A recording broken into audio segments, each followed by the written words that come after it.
Hello，如果你係照顧者或者護老者，咁就啱啦。今次咧想分享一個好多長者都一定經歷過嘅情況，就係預約普通科門診，俗稱睇街症。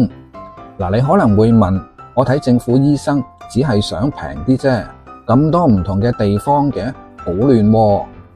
我都有同感，不過咧現實嘅情況係，普通科門診嘅新症或者覆診都有唔同嘅地方提供醫療服務，包括醫院、診所、健康院、健康中心、家庭醫學中心。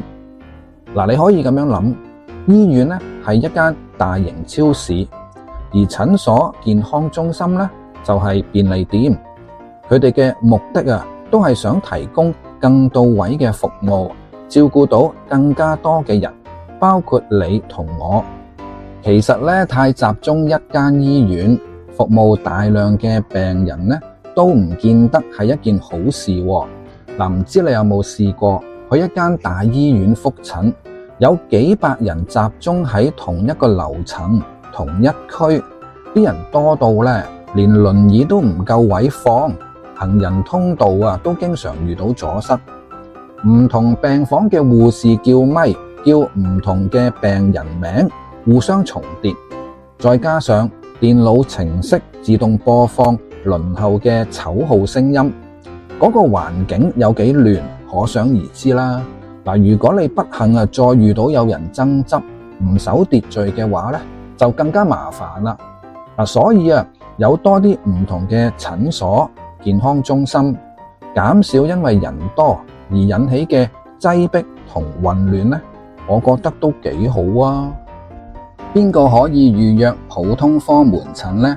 服務對象係包括病情穩定嘅長期病患者，好似糖尿病、高血壓患者，以及症狀相對較輕嘅偶發性疾病病人，例如感冒、腸胃炎患者都係。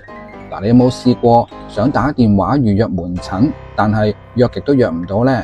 如果有，你呢就要盡快學下善用你嘅智能手機啦。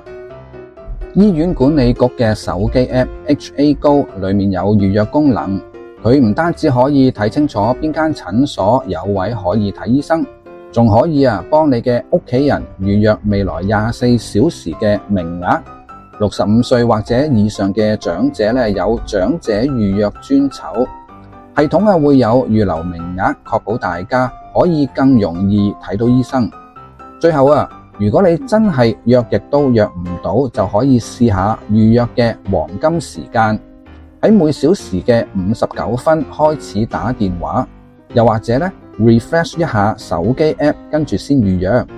咁你就有機會捕捉到系統啱啱釋放出嚟嘅新籌啦。